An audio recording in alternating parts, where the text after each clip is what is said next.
تتمنوا ما فضل اللہ به بعضکم علی بعض للرجال نصیب مما اکتسبوا وللنساء نصیب مما اکتسبن واسألوا اللہ من فضلہ ان اللہ کان بکل شیء علیما صدق اللہ العظیم۔ اب انسانی تمدن کے دو بہت اہم مسائل ہیں اور بڑے گہرے فلسفیانہ اہمیت کے حامل۔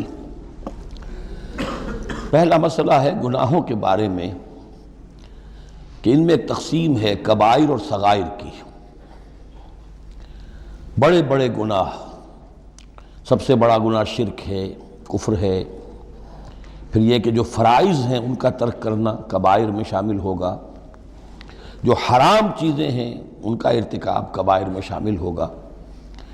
ایک ہے چھوٹی چھوٹی کوتاہیاں جو ہو جاتی ہیں، آداب میں ہو جاتی ہیں، یا اور جو بھی باریک احکام ہیں ان میں کہیں کوتاہی ہو گئی ہے، یا بغیر کسی ارادے کے کہیں کسی کی بات ایسی کہہ بیٹھے ہیں کہ جو غیبت کے حکم میں آ گئی ہے، ارادہ نہیں تھا لیکن بات نکل گئی ہے، وغیرہ وغیرہ۔ اس میں جو ایک ہیلدی ایٹیچیوڈ ہے وہ یہ ہے کہ کبائر کا پورے اہتمام کے ساتھ بندوبست کیا جائے کہ اس سے انسان بالکل پاک ہو جائے، فرائض کی پوری ادائیگی، محرمات سے اجتناب مطلق۔ اور یہ چھوٹی چیزیں جو ہیں ان کے بارے میں نہ تو زیادہ ایک دوسرے پر نکیر کی جائے، نہ ایک دوسرے پر گرفت کی جائے، نہ کچھ اس پر بہت زیادہ جو ہے اپنے دل کے اندر بھی دل گرفتگی کی جائے، بلکہ ان کے بارے میں توقع رکھی جائے کہ اللہ تعالیٰ معاف فرما دے گا، استغفار کرے بھی آدمی۔ اور یہی صغائر ہیں جو نیکیوں کے ذریعے سے خود بخود بھی ختم ہوتے رہتے ہیں۔ یہ جو آتا ہے کہ جو شخص وضو کرتا ہے صحیح طریقے پر بیٹھ کر اطمینان سے، تو جب وہ ہاتھ دھوتا ہے تو ہاتھوں کے گناہ جھڑ جاتے ہیں، آنکھوں میں پانی ڈالتا ہے آنکھوں کا گناہ جھڑ جاتا ہے، وغیرہ وغیرہ۔ تو یہ وہ صغائر ہیں۔ ان الحسنات یذہبن السیئات، یہ نیکیاں جو ہیں ان بدیوں کو دور کر دیتی ہیں۔ کبائر معاف نہیں ہوتے اس سے۔ نیکیوں سے جن گناہوں کی معافی کا از خود اعلان ہے قرآن میں، وہ کبائر نہیں صغائر ہیں۔ کبائر توبہ کے بغیر وہ نہیں بخشے جا سکتے، توبہ کرنی ہوگی۔ اور جو اکبر الکبائر ہے شرک، اس کے بارے میں تو دو مرتبہ اس صورت میں آئے گا کہ ان اللہ لا یغفر ان یشرک بہ ویغفر ما دون ذلک لمن یشاء، وہ ہم پڑھیں گے بعد میں۔ لیکن ایک پرورٹڈ قسم کی مذہبی شخصیت ہوتی ہے، مذہبی مزاج، پرورٹڈ، مست شدہ۔ جو کبائر ہیں وہ تو ہو رہے ہیں، سود خوری ہو رہی ہے، جو کچھ ہو رہا ہے حرام خوری ہو رہی ہے، چھوٹی چھوٹی باتوں پر نکیر ہو رہی ہے، یہ پائنچا تمہارا نیچے کیوں چلا گیا ہے، اس کے اوپر ساری گرفت ہو رہی ہے، یہ کیا ہو گیا ہے، تمہاری داڑھی جو ہے شرعی نہیں ہے، اس کے اوپر گرفت ہو رہی ہے۔ یہ چیزیں جو ہیں دس از پرورش، یہ مذہب کو مست کر دینے والی بات ہے۔ قرآن مجید میں اس معاملے کو 3 جگہ پر نقل کیا گیا ہے کہ یہ فلسفہ جو ہے کہ چھوٹی چیزوں کے بارے میں درگزر سے بھی کام لو، اور یہ کہ بہت زیادہ متفکر بھی نہ ہو، سینس آف پروپورشن ہونا چاہیے۔ ان تجتنبوا کبائر ما تنہون عنہ، اگر تم اجتناب کرتے رہو گے ان بڑے بڑے گناہوں سے جن سے کہ تمہیں روکا جا رہا ہے، نکفر عنکم سیئاتکم، تمہاری چھوٹی برائیوں کو ہم خود ہی دھوتے رہیں گے، پاک کرتے رہیں گے، صاف کرتے رہیں گے۔ جو بھی نیک کام کرو گے ان کے حوالے سے وہ جو فروغ گزاشتے ہیں وہ خود بخود بھی دھلتی رہتی ہیں۔ وَنُدْخِلْكُمْ مُدْخَلًا کریما، اور تمہیں داخل کریں گے بہت ہی باعزت جگہ پر، جہاں کیا تمہارا مقام جو ہے باعزت اکرام کے ساتھ ہوگا۔ یہ مضمون سورہ شورا میں بھی آیا ہے، پھر سورۃ النجم میں بھی ہے، 3 مرتبہ یہ مضمون قرآن میں آیا ہے۔ دوسرا مسئلہ جو ہے انسانی معاشرے میں وہ فضیلت کا ہے۔ اب ظاہر بات ہے کہ تمام انسانوں کو ایک جیسا تو نہیں بنایا ہے اللہ نے، کسی کو خوبصورت بنا دیا، کسی کو بدصورت بنا دیا، کسی کا قد اونچا ہے، کوئی ٹھگنے قد کا ہے، لوگ اس پر ہنستے ہیں، یا کسی کو مرد بنا دیا، کسی کو عورت بنا دیا۔ اب عورت اپنے اندر ہی اندر کڑھتی رہے مجھے عورت کیوں بنایا، تو اس کا حاصل کیا ہوگا؟ یا کوئی بدصورت انسان ہے، ٹھگنا ہے کسی اور اعتبار سے، دوسرا شخص ہے وہ دیکھتا ہے کہ وہ تو بڑا اچھا ہے، تو اب اس کے اوپر کڑھنے کی بجائے کیا ہونا چاہیے کہ اللہ تعالیٰ نے مجھے جو کچھ دیا ہے مجھے اس کے اوپر صبر اور شکر کرنا چاہیے، اور جو فضل ہے کسی اور چیز میں بھی ہو سکتا ہے، میں نیکی میں آگے بڑھ جاؤں، میں خیر کے کاموں میں آگے بڑھ جاؤں، میں علم میں آگے بڑھ جاؤں، تو یہ چیزیں جو ہیں انسان دوسری چیزوں سے اپنی ان کی تلافی کر لے، بجائے اس کے کہ ایک نیگیٹو اس کی سائیکالوجی ڈیولپ ہوتی چلی جائے، کڑھنا اور اندر ہی اندر جھڑتے رہنا، جس سے کہ پھر طرح طرح کی جو ذہنی بیماریاں پیدا ہوتی ہیں۔ انہی کانفلکٹس کی وجہ سے، انہی فرسٹریشنز کی وجہ سے مینٹل بیلنس آدمی لوز کر بیٹھتا ہے۔ تو اس کی بجائے دیکھیے کس قدر عمدہ تعلیم دی جا رہی ہے، وَلَا تَتَمَنَّوْا مَا فَضَّلَ اللَّهُ بِهِ بَعْضَكُمْ عَلَىٰ بَعْضٍ، اور تمنا نہ کیا کرو اس شے کی کہ جس کے ذریعے سے اللہ نے تم میں سے بعض کو بعض پر فضیلت دے دی ہے۔ اب اللہ کی دی ہوئی فضیلت ہے، اس میں آپ تمنا کریں، اور دوسری طرف یہ کہ اس میں حسرت ہو جائے۔ اب اس میں خاص طور پر جو مسئلہ ہے انسانوں میں، جو آج کا سب سے بڑا مسئلہ ہے دنیا میں، جیسا کہ میں نے بتایا ایکسپلائٹ کیا جا رہا ہے، مساوات مرد و زن۔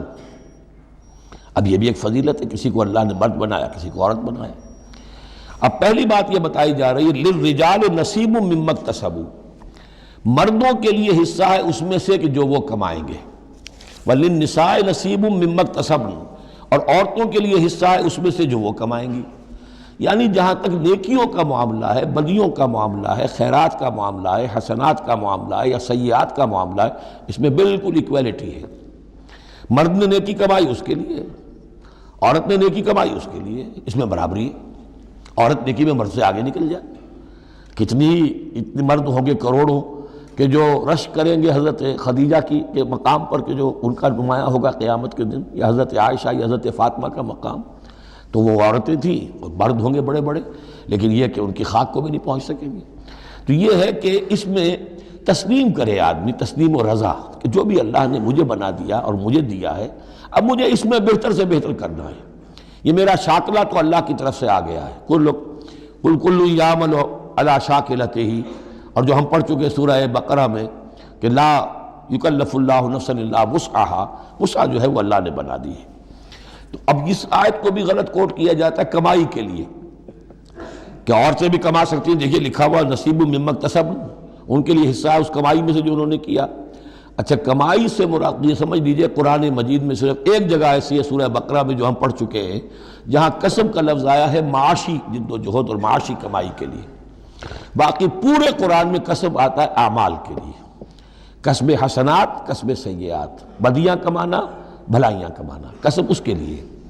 اور دلیل اس کی یہاں کیا ہے، مما اکتسبنا نصیب۔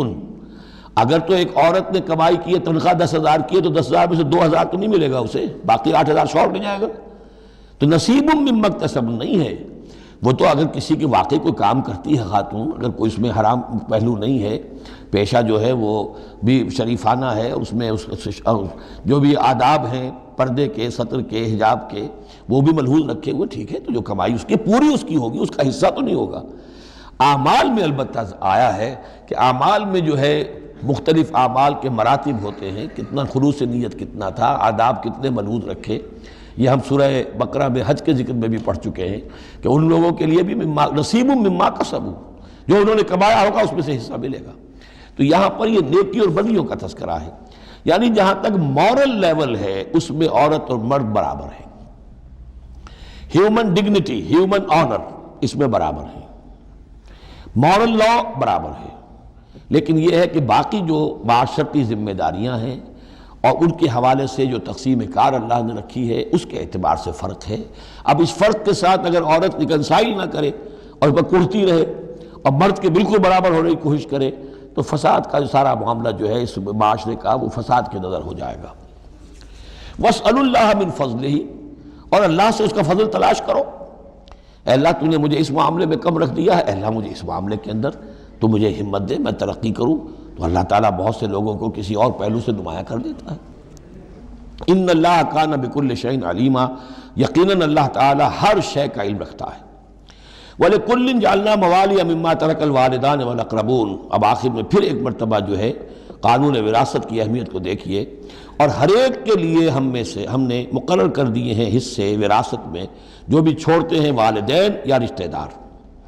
والذین عقدت ایمانکم، ایک نیا مسئلہ یہ پیدا ہو گیا تھا کہ ایک دوستی ہوتی ہے، بھائی چارہ ہوتا ہے، یا مدینے میں حضور نے مسلمانوں کو بھائی بھائی بنا دیا تھا، ایک انصاری ایک مہاجر بھائی، تو کیا ان کا وراثت میں حصہ ہے؟ نہیں، یہ وراثت میں حصہ منہ بولے بھائیوں کا نہیں ہے۔ منہ بولے بیٹے کی کوئی حیثیت نہیں شریعت میں، منہ بولے بھائی کا کوئی حصہ نہیں ہے۔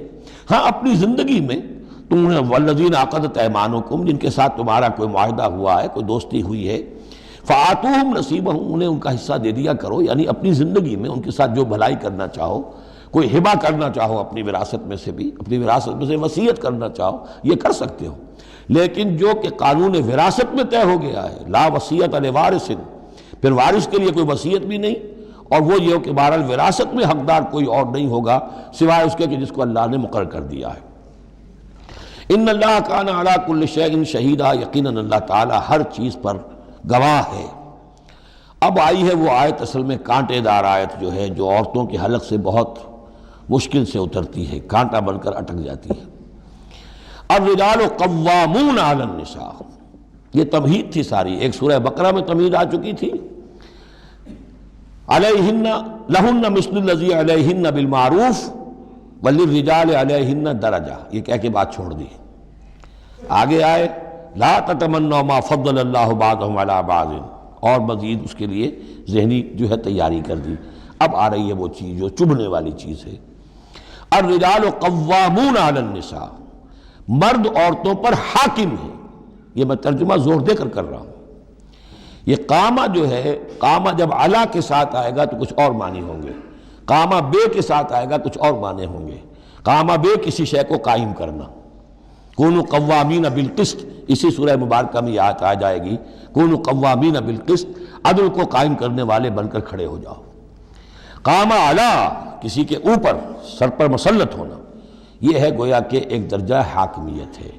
گھر کے ادارے میں حاکم ہونے کی حیثیت مرد کو حاصل ہے۔ سربراہ خاندان جو ہے وہ مرد ہے، عورت نہیں ہے۔ عورت کو بہرحال اس کے ساتھ ایک وزیر کی حیثیت سے کام کرنا ہے، یہ ہے اس کا اصل رول۔ اسی لیے میں بیان کر چکا ہوں کہ وہ جو نسیان کا معاملہ تھا، اللہ تعالیٰ نے اس کے اندر، چونکہ یہ سیکنڈ رول پلے کرنا ہے اسے یقیناً اس کے جذبات کو تو زیادہ ٹھیس پہنچنے کا امکان رہے گا۔ آدمی کو، ہر انسان، مرد بھی چاہتا ہے میری بات چلے، عورت چاہتی ہے میری بات چلے۔ اب آخر کار کس کی بات چلے گی؟ یا تو دونوں کسی طریقے سے کسی مسئلے میں متفق ہو جائیں، اور عورت جو ہے، بیوی اپنے شوہر کو دلیل سے، اپیل سے جس طرح قائل کر لے تو معاملہ ٹھیک ہو گیا۔ اب اگر نہیں ہو رہا معاملہ تو اب کس کی رائے چلے گی؟ مرد کی رائے چلے گی۔ تو کس کو اس سے ایک صدمہ پہنچے گا؟ عورت کو پہنچے گا۔ لیکن اس صدمے کا ہی جو ہے انفلوئنس، اس کو کم کرنے کے لیے سیفٹی والو، نسیان کا مادہ اللہ تعالیٰ نے عورت میں زیادہ رکھ دیا۔ اسی لیے پھر اس قانون شہادت کے اندر ایک مرد کی جگہ 2 عورتوں کو وہاں پر اس کا نصاب رکھا گیا۔ الرجال قوامون علی النساء بما فضل اللہ بعضهم علی بعض۔ اب یہ دوسری بات ہے کہ اگر وہ شوہر حاکم ہو کر ظلم کرتا ہے، ان کے حق ادا نہیں کرتا ہے، تو اللہ کے یہاں بڑی سخت پکڑ ہوگی۔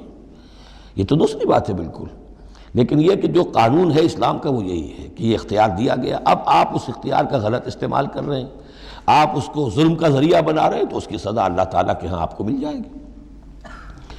بما فضل اللہ بعضهم علی بعض، بسبب اس فضیلت کے جو اللہ نے بعض کو بعض پر دی ہے، وبما انفقوا من اموالہم، اور بسبب اس کے کہ جو وہ خرچ کرتے ہیں اپنے مال۔ اب دیکھیے یہ خرچ کرنے کا معاملہ اسلام میں شادی سے شروع ہو گیا۔ شادی مرد کی بھی ضرورت ہے، عورت کی بھی ضرورت ہے، لیکن مرد مہر دیتا ہے، عورت مہر وصول کرتی ہے۔ تو جو خرچ کرنے والا ہے اب اس کی ایک حیثیت دوسری ہو گئی۔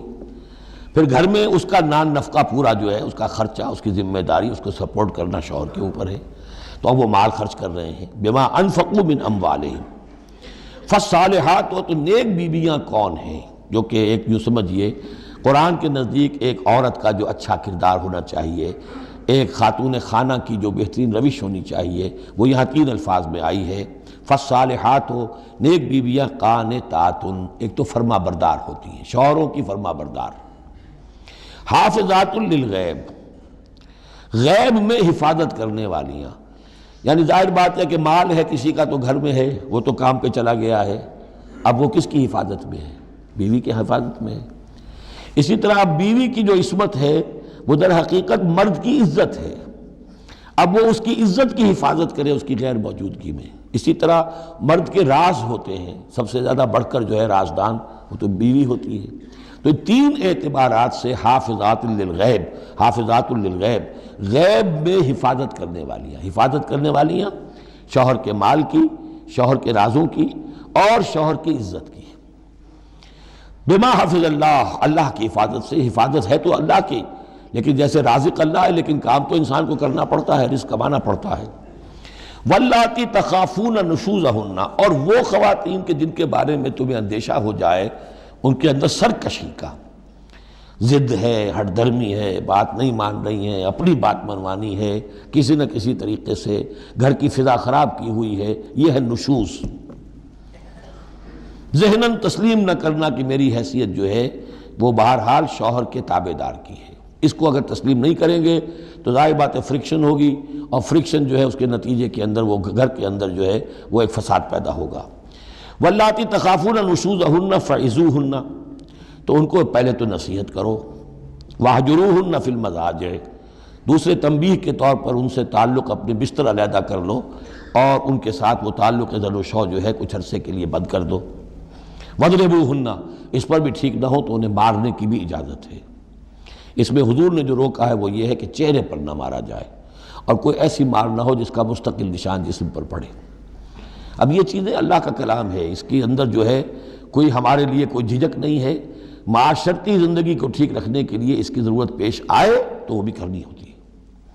فَإِنْ أَطَعْنَكُمْ، پھر اگر وہ تمہاری اطاعت کریں، فَلَا تَبْغُوا عَلَيْهِنَّ سَبِيلًا، تو اب ان پر خام خواہ کی زیادتی کرنا، پچھلے غصے نکالنا، بار بار جو ہے وہ اپنے غصے کا اظہار کرنا، یہ بھی ٹھیک نہیں ہے۔ ان اللہ کان علیٰ کبیرا، یقیناً اللہ تعالیٰ بہت بلند ہے، بہت بڑا ہے۔ وَإِنْ خِفْتُمْ شِقَاقَ بَيْنِهِمَا، اور اگر تمہیں یہ اندیشہ ہو گیا ہو کہ ان میں تو اب زدم زدہ ہو گئی ہے اور یہ اب ساتھ اب چلنا ان کا مشکل ہے، شوہر میں بیوی میں مزاجوں کا اختلاف ہے، اور اس کی وجہ سے کوئی زدم زدہ، عورت بھی اکڑ گئی ہے، مرد بھی اکڑا ہوا ہے، تو اب ٹھیک ہے کیا کریں ہم؟ تو اس میں ایک کوشش کرنے کا حکم دیا پہلے، فَبَعْثُوا حَكَمًا مِّنْ أَهْلِهِ وَحَكَمًا مِّنْ أَهْلِهَا، تو ایک حکم مقرر کرو ثالث، لڑکے والوں میں سے، شوہر والوں میں سے، شوہر کے خاندان میں سے، اور ایک حکم جو ہے اس عورت یا لڑکی کے خاندان والوں میں سے۔ ان یریدا اصلاحا، اگر وہ دونوں چاہیں گے اصلاح، یوفق اللہ بینہما، اللہ تعالیٰ ان کے مابین موافقت پیدا کر دے گا۔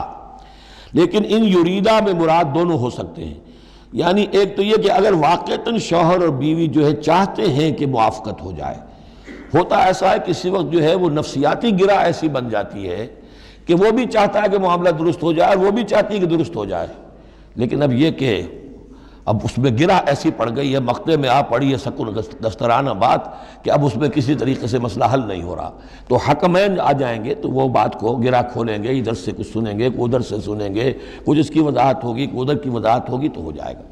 اور ایک یہ بھی ہو سکتا ہے کہ اس سے مراد حکمین ہو، کہ اگر حکمین پوری سی کوشش کریں گے تو اللہ تعالیٰ ان کے مابین موافقت پیدا کر سکتا ہے۔ میرا رجحان پہلی رائے کی طرف زیادہ ہے۔ ان اللہ کان علیما خبیرا، یقیناً اللہ تعالیٰ بہت علیم اور خبیر ہے۔ اب جیسا کہ اس سے پہلے بھی سورہ بقرہ میں بھی جو اہل کتاب کے ساتھ بنی اسرائیل کے ساتھ میثاق لیا گیا تھا، تو اس میں جو چیزیں آئی تھیں وہ یوں سمجھیے امہات شریعہ، دین کی بنیادیں کیا تھیں۔ ہم نے معاہدہ لیا تھا اللہ کے ساتھ شرک نہیں کرو گے، والدین کے ساتھ نیک احسان کرو گے، قرابت داروں کے ساتھ وغیرہ وغیرہ۔ اب یہ دوسرا مقام آ رہا ہے کہ شریعت کے اندر کیا چیزوں ہیں جو اہم تر ہیں، جن کو سامنے رکھنا چاہیے معاشرتی سطح پر۔ سب سے پہلی بات، وَاعْبُدُوا اللَّهَ وَلَا تُشْرِكُوا بِهِ شَيْئًا، پہلا حق اللہ کا ہے، اللہ کی بندگی اور پرستش کرو، اس کے ساتھ کسی کو شریک نہ ٹھہراؤ۔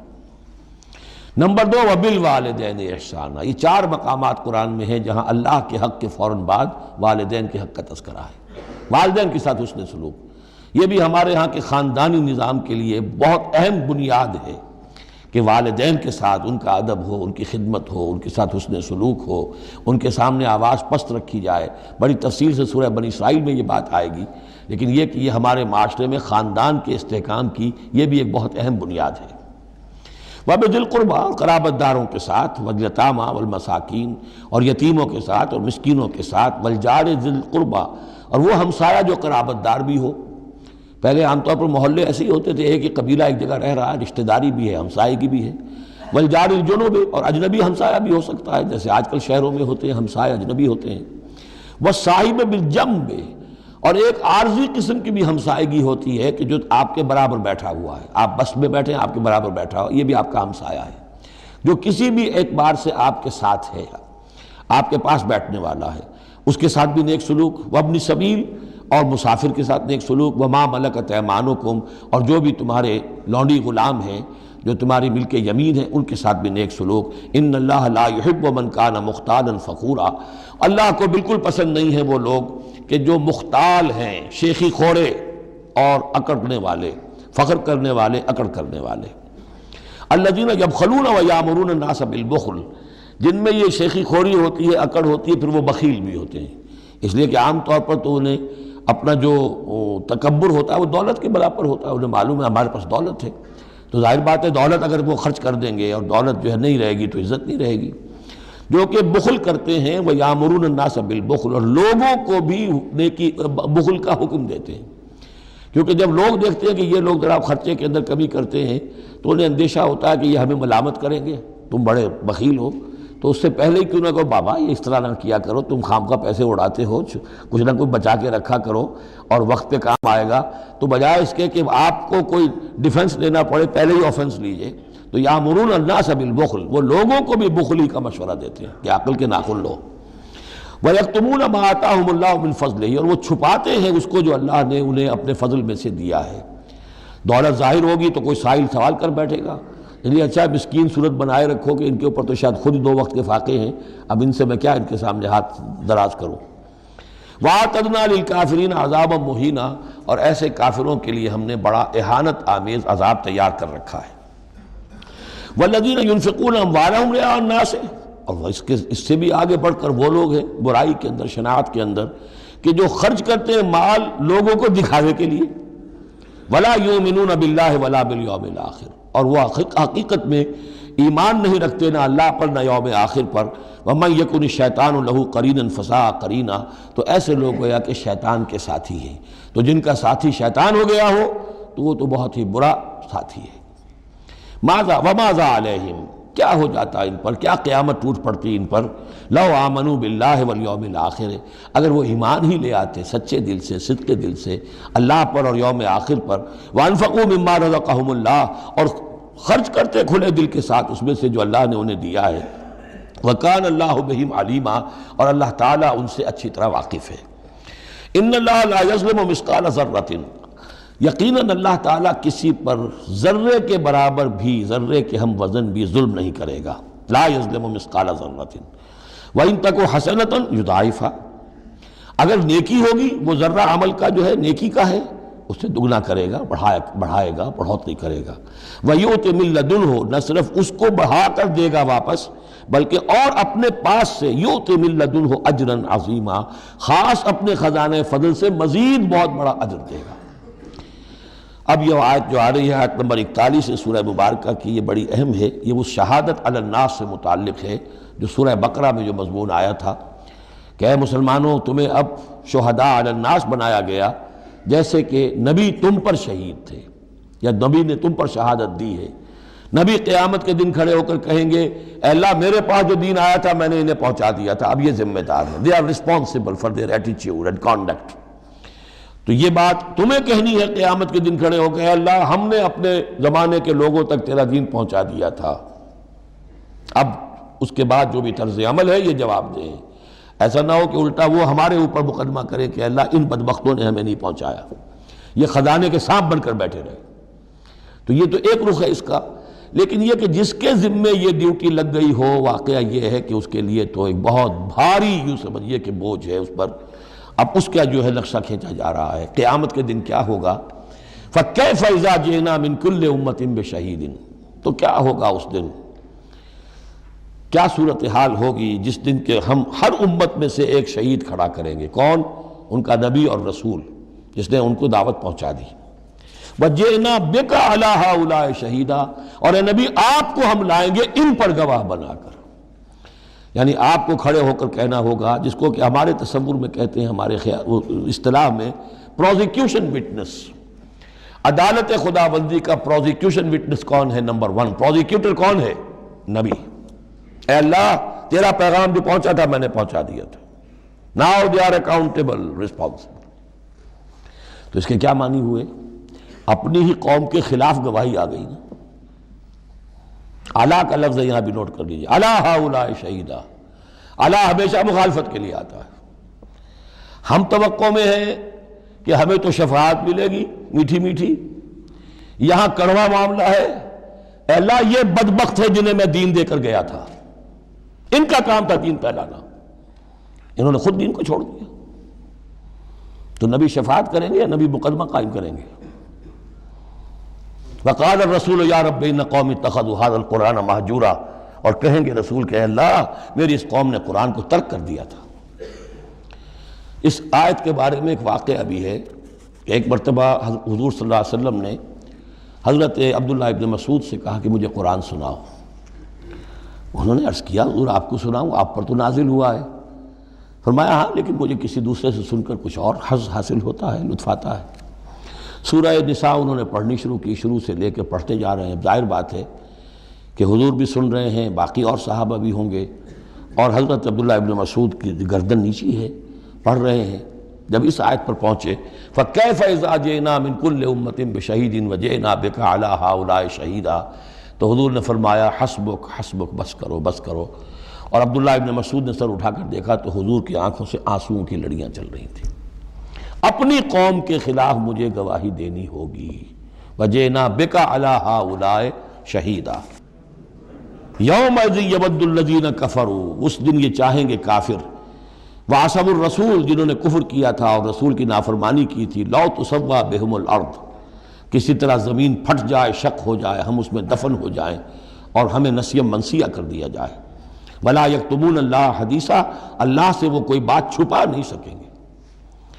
یا ایھا الذین آمنوا لا تقربوا الصلاۃ وانتم سکارى، اہل ایمان نماز کے قریب نہ جاؤ اس حال میں کہ تم نشے کی حالت میں ہو۔ اب یہ وہ سورہ بقرہ میں جو آیا تھا یسألونک عن الخمر والمیسر، اس کا اگلا قدم آ گیا کہ اس کے اندر جو خباثت ہے، شناعت ہے، جو برائی کا پہلو ہے، اس کو ایک مرتبہ اور اجاگر کیا۔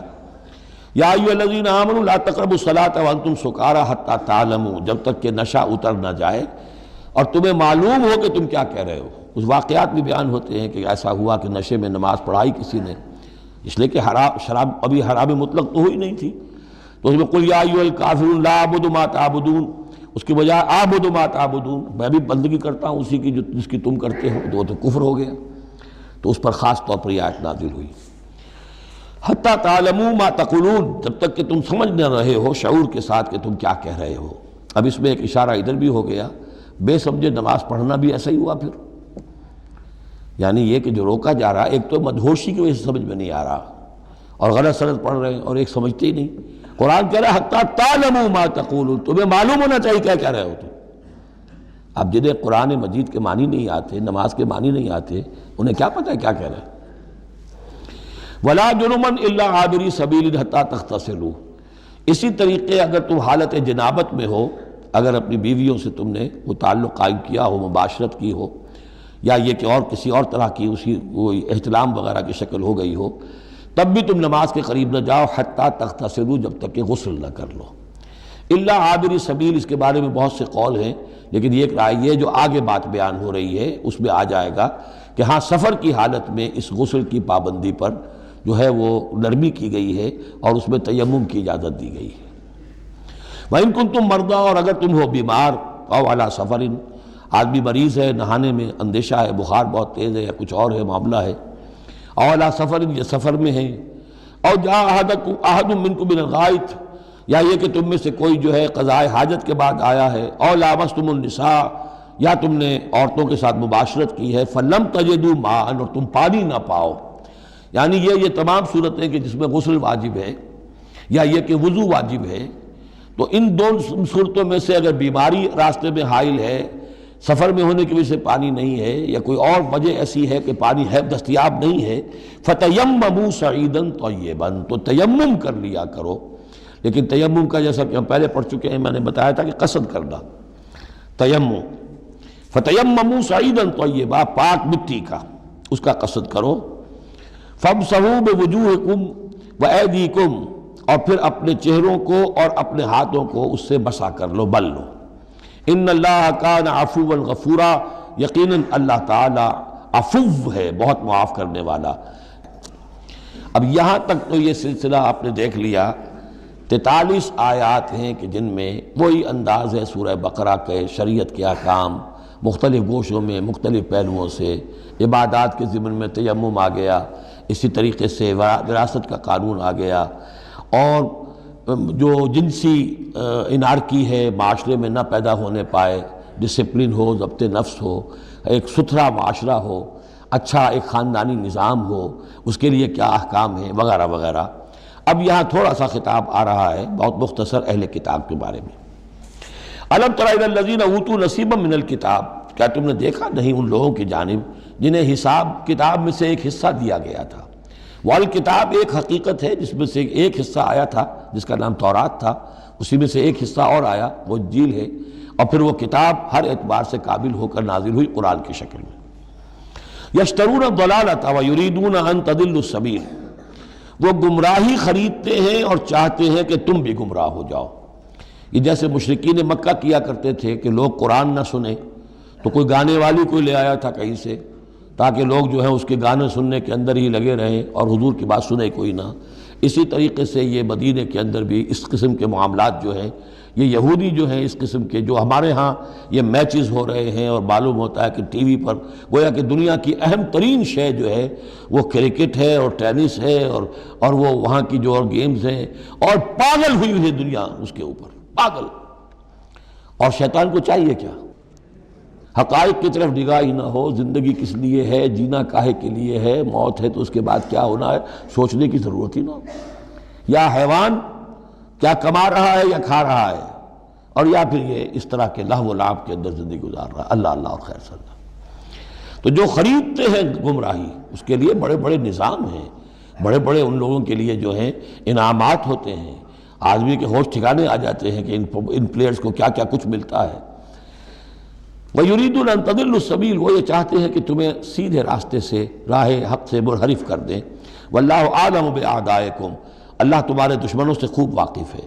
وَكَفَى بِاللَّهِ وَلِيًّا، اور وہ کافی ہے تمہارے ولی اور پشت پناہ ہونے کی حیثیت سے، لیکن ظاہر بات ہے کہ تم اس کا کہنا مانو گے تب نا۔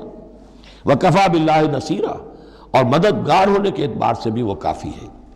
مِنَ الَّذِينَ هَادُوا يُحَرِّفُونَ الْكَلِمَ عَن مَّوَاضِعِهِ، ان یہودیوں میں سے ہی وہ لوگ ہیں کہ جو کلام کو اس کے اصل مقام سے پھیرتے ہیں۔ وَيَقُولُونَ سَمِعْنَا وَعَصَيْنَا، یہ ہم پڑھ چکے ہیں، کہتے ہیں ہم نے سنا اور ہم نے نہیں مانا۔ بظاہر یہ کہ سمعنا وَأَطَعْنَا کہہ رہے ہیں، حقیقت میں سمعنا وَعَصَيْنَا۔ وَاسْمَعْ غَيْرَ مُسْمَعٍ، اور وہ حضور سے یہ بھی کہتے تھے گستاخ ذرا سنیے، نہ سنا جائے، نہ سنے، یہ چپکے سے کہہ دیا کہ ہمیں کوئی آپ کو سنانا بھی مطلوب نہیں ہے خاص۔ وَاسْمَعْ غَيْرَ مُسْمَعٍ وَرَاعِنًا لَيًّا بِأَلْسِنَتِهِمْ، اور رائنا کو رائینا کہہ دیا ہے ہمارے چرواہے، بِأَلْسِنَتِهِمْ اپنی لَيًّا اپنی زبانوں کو موڑ کر، وَطَعْنًا فِي الدِّينِ، اور دین میں طعن کرنے کے لیے، عیب لگانے کے لیے۔ وَلَوْ أَنَّهُمْ قَالُوا، اگر وہ یہ کہتے سمعنا وَأَطَعْنَا، ہم نے سنا اور مانا، وَاسْمَعْ وَانظُرْنَا، اور آپ ہماری بھی بات ذرا سن لیجئے اور ذرا ہمیں مہلت دیجئے، لَكَانَ خَيْرًا لَهُمْ وَأَقْوَمَ، یہ ان کے لیے کہیں بہتر ہوتا اور بہت درست اور سیدھی بات ہوتی۔ وَلَكِنْ لَعَنَهُمُ اللَّهُ بِكُفْرِهِمْ، لیکن اللہ نے تو ان کے کفر کی وجہ سے ان پر لعنت کر دی ہے۔ فَلَا يُؤْمِنُونَ إِلَّا قَلِيلًا، تو اب وہ ایمان لانے والے نہیں ہیں مگر شاذ کوئی۔ يَا أَيُّهَا الَّذِينَ أُوتُوا الْكِتَابَ آمِنُوا بِمَا نَزَّلْنَا مُصَدِّقًا لِمَا مَعَكُمْ، اب یہاں پر اس لعنت و ملامت کے ساتھ ہی وہ دعوت بھی ہے۔ یہاں پہ جو چیزیں ملی ہوئی ہیں جیسے کہ ہم نے دیکھا سورہ بقرہ اور آل عمران میں وہ علیحدہ علیحدہ مقامات تھے۔ اے وہ لوگوں جنہیں کتاب دی گئی تھی، اوتوا الکتاب آمنوا بما نزلنا، ایمان لاؤ اس پر کہ جو ہم نے نازل کیا ہے، مصدقا لما معکم، اس جو کہ تصدیق کرتے ہوئے آیا ہے اس کی جو تمہارے پاس ہے۔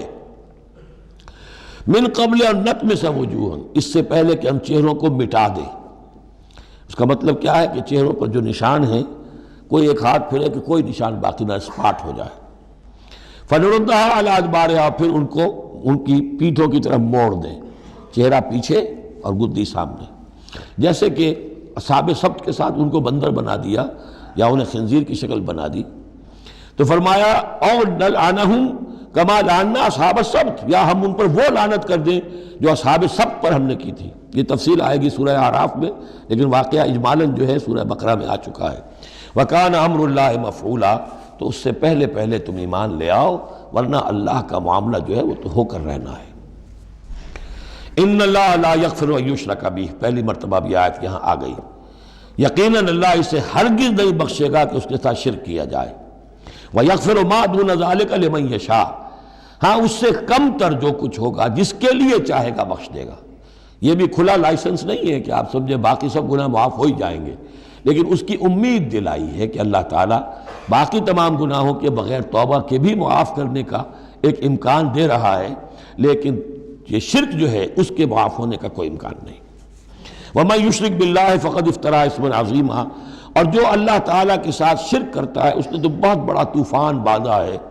اللہ تو ایک اللہ ہے، اس کے ساتھ جس کا بھی آپ تذکرہ کرتے ہیں جھوٹ ہے، افتراء ہے، بہتان ہے، اور اس کے سوا کچھ نہیں۔ أَلَمْ تَرَ إِلَى الَّذِينَ يُزَكُّونَ أَنفُسَهُمْ، کیا تم نے دیکھا نہیں ان لوگوں کو جو اپنے آپ کو بہت اعلیٰ سمجھتے ہیں، پاک سمجھتے ہیں؟ یہ وہی جو فلسفہ میں بیان کر چکا ہوں کہ یہ یہودی سمجھتے ہیں کہ we are the chosen people of the lord. سورہ مائدہ میں آ جائے گا نحن ابناء اللہ واحباؤہ، ہم تو اللہ کے بیٹوں کی طرح ہیں، بلکہ اس کے بہت ہی چہیتے ہیں، لاڈلے ہیں۔ اور دوسرے جو ہیں گوئمز اور جینٹائلز، یہ تو دیکھنے میں انسان نظر آتے ہیں، حقیقت میں حیوان ہیں، گندے لوگ ہیں۔ ان کو تو جس طرح کھاؤ، لوٹو، گسوٹو، ان کو جس طریقے سے دھوکہ دو، ان کو بائی ہوک بائی کروک جو بھی ان سے استحصال ہو، جس طرح بھی کر سکو کرو۔ ان کے بارے میں تو لیس علینا فی الامیین سبیل، ان کے بارے میں ہم پر کوئی گرفت ہے ہی نہیں، ہم سے کوئی محاسبہ ہوگا ہی نہیں۔ جیسے ہرن ہے، پھر رہا ہے، آپ نے شکار کیا، کھا لیا، کون پوچھے گا آپ سے؟ اسی طرح یہ انسان نما حیوان ہے، جو چاہو کرو ان کے ساتھ۔ بل اللہ یزکی من یشاء، یہ تو اللہ تعالیٰ ہی پاک کرتا ہے جس کو چاہتا ہے۔ ولا یظلمون فتیلا، یہ تمہارے کہنے سے تم پاک نہیں ہو جاؤ گے، اونچے نہیں ہو جاؤ گے، اعلیٰ عرفہ نہیں ہو جاؤ گے۔ ہاں کہ ظلم نہیں کیا جائے گا ان پر کچھ بھی، فتیل کے برابر بھی۔ دھاگا، فتیل اصل میں کہتے ہیں کہ جو آپ نے دیکھا ہوگا آج کل تو کھجوریں کھاتے ہیں تو کھجور کی گٹھلی کے ساتھ ایک چھوٹا سا دھاگا لگا ہوتا ہے کہ جس سے بقیہ کھجور کے ساتھ اس کا تعلق ہوتا ہے، وہ گٹھلی کی ناف کے ساتھ سمجھ لیجئے، وہ فتیل ہے۔ اب ظاہر بات ہے کہ اس زمانے میں جو چھوٹی سی چھوٹی چیزیں لوگوں کے مشاہدے میں آتی تھیں تو کسی چیز کے چھوٹے ہونے کے لیے مثال وہیں سے دی جا سکتی تھی۔ انظر کیف یفترون علی اللہ الکذب، دیکھو کیسے یہ لوگ اللہ پر جھوٹ باندھ رہے ہیں۔ وکفیٰ بہ اسما مبینا، اور یہی گناہ کافی ہے، یعنی ان کی گرفت کے لیے اور ان کے عذاب دینے کے لیے یہی ایک بات کافی ہے جو انہوں نے گھڑ لی ہے۔ الم تر الی الذین اوتوا نصیبا من الکتاب، کیا تم نے دیکھا نہیں ان لوگوں کو جنہیں کتاب میں سے ایک حصہ دیا گیا تھا؟ یؤمنون بالجبت والطاغوت وَيَقُولُونَ لِلَّذِينَ كَفَرُوا هَؤُلَاءِ أَهْدَىٰ مِنَ الَّذِينَ آمَنُوا سَبِيلًا، وہ ایمان لاتے ہیں بتوں پر اور شیطان پر، طاغوت پر، اور کہتے ہیں ان لوگوں کے سے کہ جنہوں نے کفر کیا، یعنی مشرکین، هَؤُلَاءِ أَهْدَىٰ مِنَ الَّذِينَ آمَنُوا، ان اہل ایمان سے تو یہ زیادہ ہدایت پر ہیں، اہدیٰ سبیلا، یہ لوگ زیادہ راستے پر برحق ہیں۔ یہ ہوتا ہے ضد اب ضدہ میں۔ اب ظاہر بات ہے انہیں معلوم تھا کہ محمد اور ان کے ساتھی صلی اللہ علیہ وسلم ورضی اللہ عنہم وہ کن کن چیزوں میں ان سے مشابہ تھے۔ توحید ہے، ایمان بالآخرہ ہے، موسیٰ کے ماننے والے ہیں، تورات کے ماننے والے، لیکن جب ضدم ضدہ آتی ہے تو کہتے ہیں یہ مشرک بھی بہتر ہے ان مسلمانوں سے، تو ان کا دین بہتر ہے، یہ تو گویا کہ بالکل ہی کسی حیثیت ان کی ہے ہی نہیں۔ اور اس میں ظاہر بات ہے کچھ کہہ بیٹھتے ہوں گے ہاں جی آخر آپ کے بتوں میں بھی کچھ نہ کچھ تو ہے نا، لیکن یہ کہ یہ مسلمانوں کے پاس تو کچھ بھی نہیں، یہ تو سرے سے خالی۔ یؤمنون بالجبت والطاغوت ویقولون للذین کفروا هؤلاء اہدیٰ من الذین آمنوا سبیلا اولئک الذین لعنہم اللہ، یہ وہ لوگ ہیں جن پر اللہ نے لعنت فرما دی ہے۔ ومن یلعن اللہ فلن تجد له نصیرا، اور جس کو اللہ ہی نے لعنت کر دی ہو اب تم اس کے لیے کوئی مددگار نہیں پاؤ گے۔ ام لہم نصیب من الملک، کیا ان کا کوئی حصہ ہے اختیار میں، بادشاہت میں؟ یعنی جو تقسیم کر لی ہے کہ یہ سب کچھ ہمارے لیے ہے، باقی انسان جو ہیں وہ گوئمز ہیں، جنٹائلز ہیں، یہ کس اختیار سے کیا؟ ان کے پاس اختیار ہے یہ انسانوں میں یہ تقسیم اور تفریق۔ ام لہم نصیب من الملک، بادشاہی جو ہے مالک الملک اللہ ہے، کیا انہوں نے کوئی اختیار ان کو اس سے ملا ہوا ہے ان کے پاس؟ فَإِذَا لَا يُؤْتُونَ النَّاسَ نَقِيرًا، اگر ایسا کہیں ہوتا تو یہ کسی ایک انسان کو تل کے برابر بھی کوئی شے دینے کو تیار نہ ہوتے۔ اگر ان کا اختیار ہوتا۔ ام یحسدون الناس علی ما آتاہم اللہ من فضلہ، کیا یہ حسد کر رہے ہیں لوگوں سے اس پر کہ جو اللہ تعالیٰ نے انہیں اپنے فضل میں سے عطا کر دیا ہے؟ قرآن عطا کر دیا امیین میں، آخری نبی بھیج دیا امیین میں جنہیں حقیر سمجھتے تھے، اب اس پر حسد ہے، اس کی آگ میں جل رہے ہیں۔ ام یحسدون الناس علی ما آتاہم اللہ من فضلہ فقد آتینا آل ابراہیم الکتاب والحکمت وآتیناہم ملکا عظیما، تو ہم نے آل ابراہیم کی نسل کو عطا فرمائی کتاب بھی، حکمت بھی، اور انہیں بہت بڑی حکومتیں بھی دی۔ یعنی تمہیں بھی اگر ملی تھی تو ابراہیم کی نسل ہونے کے ناطے سے ملی تھی، کتاب ملی، تورات ملی، انجیل ملی، تو یہ جو دوسری نسل ہے یہ بھی تو اسی ابراہیم کی نسل ہے۔ آتینا آل ابراہیم الکتاب والحکمت، ہاں بنی اسرائیل کو کتاب علیحدہ ملی، حکمت علیحدہ ملی، تورات علیحدہ تھی، انجیل علیحدہ تھی، اور یہاں کتاب اور حکمت ایک ہی جگہ پر قرآن میں اللہ نے جمع کر دی ہے بتمام و کمال، اور ایک ہی جگہ پر جمع۔ وَآتَيْنَاهُ مُلْكًا عَظِيمًا، تو جیسے ان کو ملک عظیم دیا تھا اب ہم ان مسلمانوں کو اس سے بڑا ملک دیں گے۔ یہ سورہ نور میں مضمون آئے گا لَيَسْتَخْلِفَنَّهُمْ فِي الْأَرْضِ كَمَا اسْتَخْلَفَ الَّذِينَ مِن قَبْلِهِمْ، ہم لازماً ان اہل ایمان کو دنیا میں وہ حکومت اور خلافت عطا کریں گے جیسے پہلوں کو عطا کی تھی۔ فَمِنْهُمْ مَنْ آمَنَ بِهِ وَمِنْهُمْ مَنْ صَدَّ عَنْهُ، تو ان میں سے کوئی وہ بھی ہیں جو ایمان لے آئے ہیں یا لے آئیں گے، جن کے دلوں میں کچھ رمق ہے، اور ان میں وہ بھی ہیں جو رک گئے ہیں، کھڑے رہ گئے ہیں، ہٹ گئے ہیں۔ وَكَفَىٰ بِجَهَنَّمَ سَعِيرًا، اور ایسے لوگوں کے لیے ان کو پھونکنے کے لیے بڑکتی ہوئی آگ کافی ہے۔ ان الذین کفروا بآیاتنا سوف نصلیہم نارا، یقیناً وہ لوگ جو ہماری آیات کا کفر کریں گے ایک وقت آئے گا کہ ہم نصلیہم نارا، انہیں آگ میں جھونک دیں گے۔ کلما نضجت جلودہم بدلناہم جلودا غیرہا، جب بھی اور جیسے بھی ان کی کھالیں جلدیں جھلس جائیں گی، جل جائیں گی، ہم انہیں نئی کھالیں دے دیں گے، نئی جلدیں دے دیں گے، لِيَذُوقُوا الْعَذَابَ، تاکہ وہ عذاب کا مزہ چکھتے رہیں۔ اب یہ بھی ایک بہت بڑی میڈیکل حقیقت ہے کہ جو اصل حس ہے پین کی وہ کھال ہی میں ہے، اندر جو ہے چاہے وہ ہمارے مسلز ہیں ان کے اندر جلن ان کی ہوگی لیکن احساس نہیں ہوگا اس کا۔ اصل جو ہے احساس جلن کا، چٹکی ہے، کوئی اور تکلیف ہے، کانٹا چبھا ہے، اور یہ ساری چیزیں جو بھی ہیں اس کا سارا احساس جو ہے سینسیٹیو جو ہے وہ سکن ہے۔ تو سکن چونکہ ان کے لیے تکلیف کا موجب ہو رہی ہے، سکن جل گئی، اب انہیں نئی سکن دی جائے گی، بدلناہم جلودا غیرہا، اس کے سوا اور کھال دے دی جائے گی تاکہ وہ سوزش مسلسل رہے، وہ جلن کا احساس برقرار رہے، اس میں کمی نہ ہو۔ لیذوقوا العذاب، تاکہ وہ عذاب کا مزہ چکھتے رہیں۔ ان اللہ کان عزیزا حکیما، یقیناً اللہ تعالیٰ زبردست ہے، کمال حکمت والا۔ والذین آمنوا وعملوا الصالحات، وہی سائملٹینیس کنٹراسٹ، جب جہنمیوں کا تذکرہ ہوا ہے تو اہل جنت کا تذکرہ بھی ہے، اور وہ لوگ جو ایمان لائے اور جنہوں نے نیک عمل کیے، سندخلہم جنات تجری من تحتہا الانہار، ان قریب انہیں ہم داخل کریں گے ان باغات میں جن کے دامن میں ندیاں بہتی ہوں گی، خالدین فیہا ابدا، اور وہ رہیں گے ان میں ہمیشہ ہمیش، لہم فیہا ازواج مطہرۃ، ان کے لیے اس میں ہوں گی بڑی پاک باز بیویاں، وندخلہم، اور ہم انہیں داخل کریں گے ظلا ذلیلا، ایسی ٹھنڈی چھاؤں، گہری چھاؤں کے اندر ہم انہیں داخل کریں گے، ظل اور ذلیل، بہت ہی ٹھنڈی چھاؤں۔ یہاں اب وہ ختم ہوا حصہ کہ جو اہل کتاب کی طرف روح سخن اور خطاب تھا، اب پھر مسلمانوں سے۔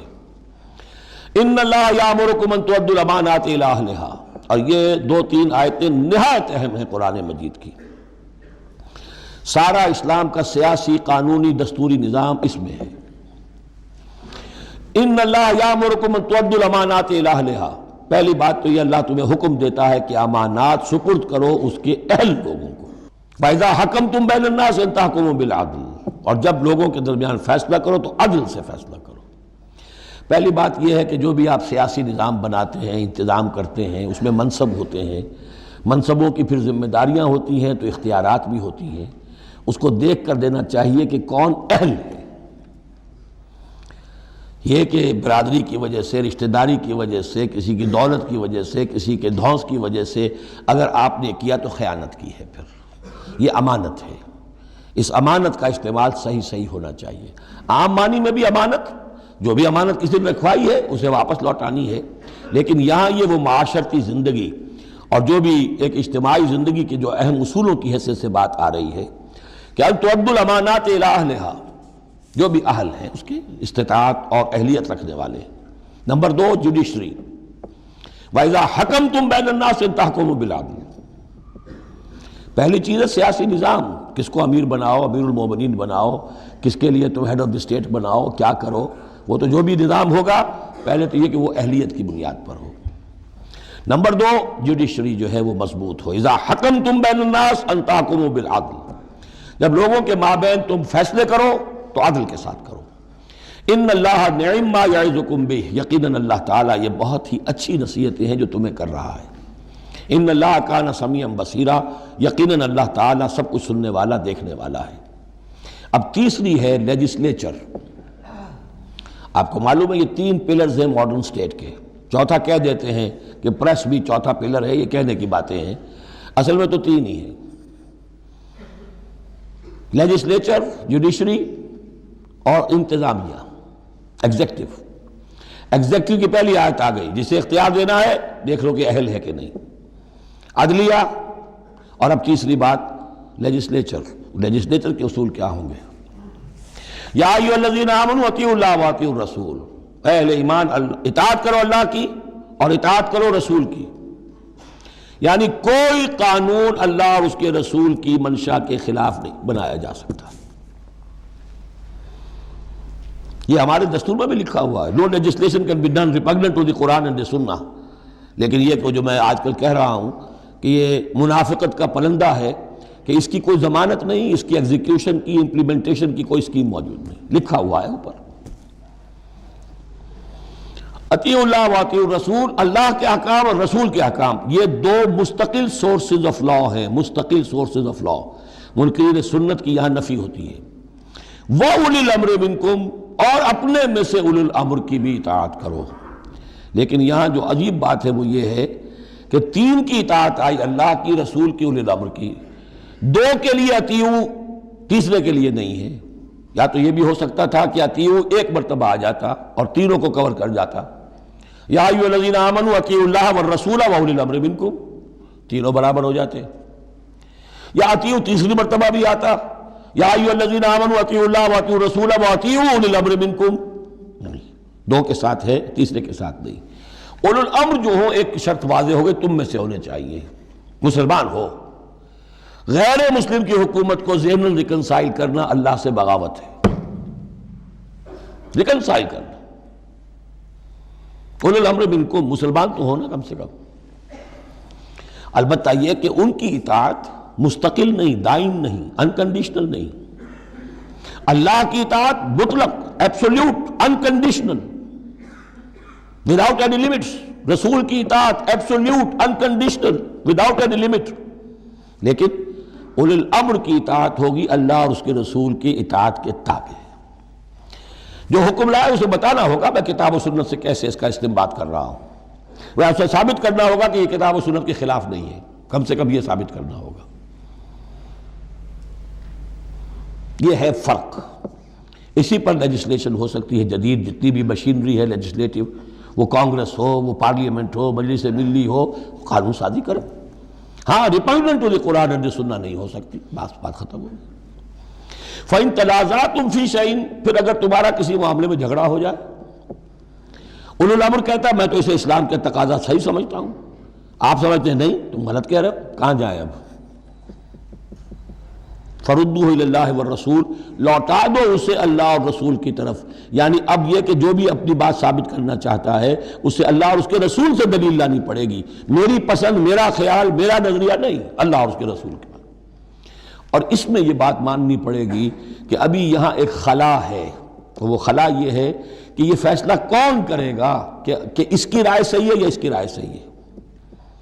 یہ ہے اصل میں آج کی ریاست میں آ کر وہ خلا پر ہو چکا ہے، یہ جوڈیشری کا کام ہے۔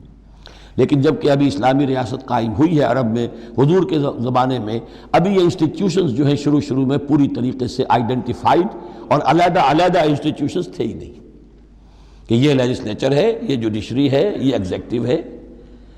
حضرت ابوبکر کے زمانے میں تو کوئی یعنی قاضی تھے ہی نہیں، حضرت عمر نے پہلے شعبہ قضا شروع کیا ہے، تو رفتہ رفتہ انسٹیٹیوشن ڈیولپ ہوئے ہیں، لیکن اصول یہ ہے کہ دو کی اطاعت تو ہے قطعی اور لازمی، انکنڈیشنل ایبسولوٹ، تیسری اطاعت اس کے تابع ہوگی۔ فیصلہ کون کرے گا؟ جدید دور میں اس کا جو انسٹیٹیوشن ہے وہ عدلیہ ہے، وہاں ہر شخص جائے، اپنی دلیل دے، علماء جائیں، عوامی جائیں، جو چاہیں جائیں، سب ہو جو جا کر دلائل دیں، لیکن وہاں سے فیصلہ ہو جائے گا کہ واقعتاً یہ ریپگننٹ ہے یا نہیں۔ فَإِن تَنَازَعْتُمْ فِي شَيْءٍ فَرُدُّوهُ إِلَى اللَّهِ وَالرَّسُولِ إِن كُنتُمْ تُؤْمِنُونَ بِاللَّهِ وَالْيَوْمِ الْآخِرِ، یہ طرز عمل تمہیں اختیار کرنا چاہیے اگر تم واقعتاً اللہ پر اور یوم آخر پر ایمان رکھتے ہو۔ ذَلِكَ خَيْرٌ وَأَحْسَنُ تَأْوِيلًا، یقیناً یہ بہت ہی بہتر بھی ہے اور نتائج کے اعتبار سے بھی بہت ہی مفید ہے۔ أَلَمْ تَرَ إِلَى الَّذِينَ يَزْعُمُونَ أَنَّهُمْ آمَنُوا بِمَا أُنزِلَ إِلَيْكَ وَمَا أُنزِلَ مِن قَبْلِكَ، کیا تم نے غور نہیں کیا ان لوگوں کی طرف جن کا گمان تو یہ ہے اور دعویٰ تو یہ ہے کہ وہ ایمان لے آئے ہیں اس پر بھی کہ جو اے نبی آپ پر نازل کیا گیا، اور اس پر بھی کہ جو آپ سے پہلے نازل کیا گیا، لیکن کرتے کیا ہیں؟ یریدون یتحاکموا الی الطاغوت، وہ چاہتے یہ ہیں کہ اپنے مقدمات کے فیصلے کروائیں طاغوتوں سے، یعنی ان سے جو اللہ اور اس کے رسول کی اطاعت نہیں کرتے۔ اگلی آیت پہلی جو تھی، جو اللہ اور اس کے رسول کی اطاعت پر کاربند ہو گیا وہ طاغوت سے خارج ہو گیا، جو اللہ اور اس کے رسول کی اطاعت کو قبول نہیں کرتا وہ طاغوت ہے، وہ طغا، وہ اپنے حد سے تجاوز کر گیا۔ تو گویا کہ غیر مسلم جو اللہ اور اس کے رسول کے احکام کا پابند نہیں وہ طاغوت ہے۔ یریدون ان یتحاکموا الی الطاغوت وقد امروا ان یکفروا بہ، وہ اپنے مقدمات لے کر جاتے ہیں طاغوت کے پاس حالانکہ انہیں حکم دیا گیا ہے کہ ان کا کفر کریں۔ یعنی ہوتا یہ تھا کہ مسلمان مدینے میں جو منافقین تھے وہ اپنے مقدمات بجائے اس کے کہ حضور کے پاس لائیں، جب یہ دیکھتے تھے کہ ہمارا پلہ گر رہا ہے، حضور کے پاس جائیں گے ہم تو حق کی بات ہوگی، انصاف کی بات ہوگی، تو چلو یہودیوں کی عدالت سے فیصلہ کروا لیں۔ ایک یہودی کا اور ایک مسلمان کا جھگڑا ہوا اور اس میں یہ مسئلہ اٹھ کھڑا ہوا۔ وہ یہودی کہتا تھا چلو محمد کے پاس صلی اللہ علیہ وسلم، اس لیے کہ اسے بھی یقین تھا کہ میں حق پر ہوں۔ یہ مسلمان جو منافق تھا یہ کہتا تھا نہیں چلو تمہارے پاس کعب ابن اشرف کے پاس چلو، اس سے معاملہ طے کرواؤ۔ بہرحال اس کے بعد ہوا یہ کہ حضور کے پاس وہ یہودی لے آیا، حضور نے فیصلہ کر دیا اس کے خلاف۔ اب اس نے کہا اچھا چلو دیکھو آپ بھی عمر سے اور بات کرتے ہیں۔ حضرت عمر سے آ کے بات کی، امید کی کہ شاید وہ جب میرا لحاظ زیادہ کریں، میں مسلمان ہوں۔ وہ یہودی نے بتا دیا حضور تو یہ فیصلہ کر چکے میرے حق میں اور یہ پھر یہ یہاں آیا ہے۔ انہوں نے آؤ دیکھا نہ تاؤ تلوار لی اور گردن اڑا دی کہ جو محمد کے فیصلے پر راضی نہیں اور مجھ سے فیصلہ کروانا چاہتا ہے اس کا فیصلہ یہ ہے۔ اس پر واویلا مچایا، آئے چیختے چلاتے ہوئے اس کے گھر والے، اس کے اہل و عیال کہ ہم تو بس یہ چاہتے تھے کہ کچھ مصالحت ہو جاتی، آپ نے فیصلہ دے دیا تھا تو کوئی مصالحت ہو جاتی تو اچھا تھا، راضی نامہ ہو جاتا، اس لیے گئے تھے۔ وہ واقعہ ہے جو بیان ہو رہا ہے۔ وَيُرِيدُ الشَّيْطَانُ أَن يُضِلَّهُمْ ضَلَالًا بَعِيدًا، شیطان چاہتا ہے کہ انہیں گمراہ کر دے، بہت دور کی گمراہی میں ڈال دے۔ وَإِذَا قِيلَ لَهُمْ تَعَالَوْا إِلَىٰ مَا أَنزَلَ اللَّهُ وَإِلَى الرَّسُولِ، اور جب ان سے کہا جاتا ہے کہ آؤ اس چیز کی طرف جو اللہ نے نازل فرمائی اور آؤ رسول کے پاس چلو، مقدمہ طے کراؤ۔ رَأَيْتَ الْمُنَافِقِينَ يَصُدُّونَ عَنْكَ صُدُودًا، تو اے نبی آپ دیکھتے ہیں کہ یہ منافق رکتے ہیں آپ کے پاس آنے سے کنی کتراتے ہیں۔ صدا یصدو یہ میں عرض کر چکا ہوں، رکنے کے معنی میں بھی ہے، روکنے کے معنی میں بھی ہے۔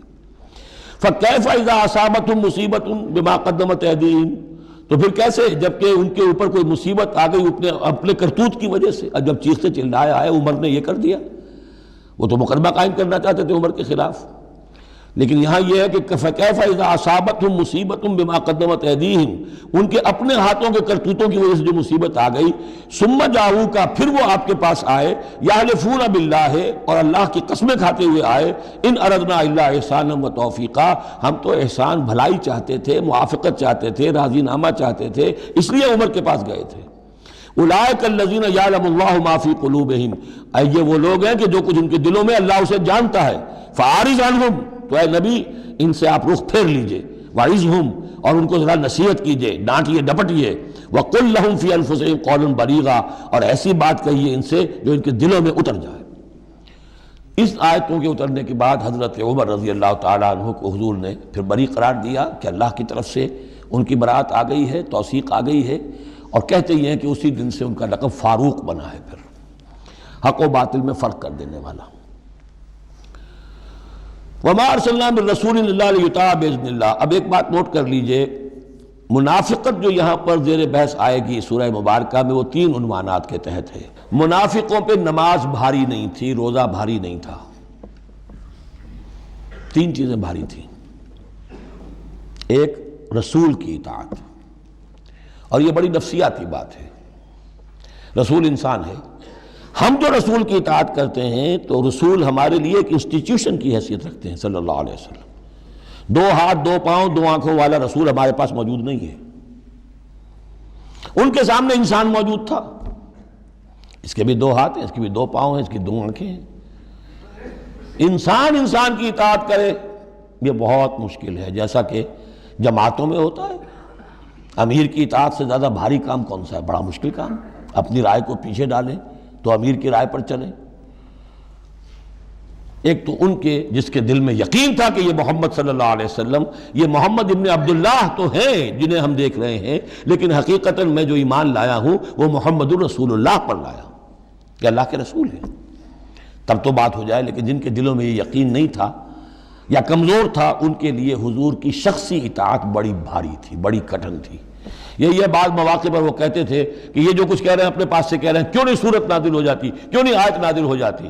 اور سورہ محمد اسی انداز میں نازل ہوئی ہے کہ پھر اللہ نے کہا اچھا لو پھر یہ آیت ہم نازل کر دیتے ہیں قتال کی۔ وہ یہ کہتے تھے یہ محمد نے خود اپنی طرف سے اقدام کر دیا۔ دوسری چیز جو کٹھن تھی وہ تو کٹھن ہے قتال، اللہ کی راہ میں جنگ کے لیے نکلنا، خطرہ ہے،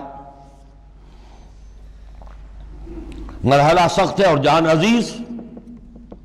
اور تیسری چیز ہجرت۔ اب ہجرت میں منافقین مدینہ نہیں، منافق جو اور تھے گردا گرد کے اور مکے میں جو تھے ان کا ذکر آئے گا اب آگے۔ گھر بار چھوڑ کر، خاندان والوں کو چھوڑ کر نکل جانا آسان کام نہیں۔ اب سب سے پہلے اطاعت رسول، اس کی کیا اہمیت ہے؟ وَمَا أَرْسَلْنَا مِن رَّسُولٍ إِلَّا لِيُطَاعَ بِإِذْنِ اللَّهِ، تو ہم نے نہیں بھیجا کسی رسول کو مگر اس لیے کہ اس کی اطاعت کی جائے اللہ کے حکم سے۔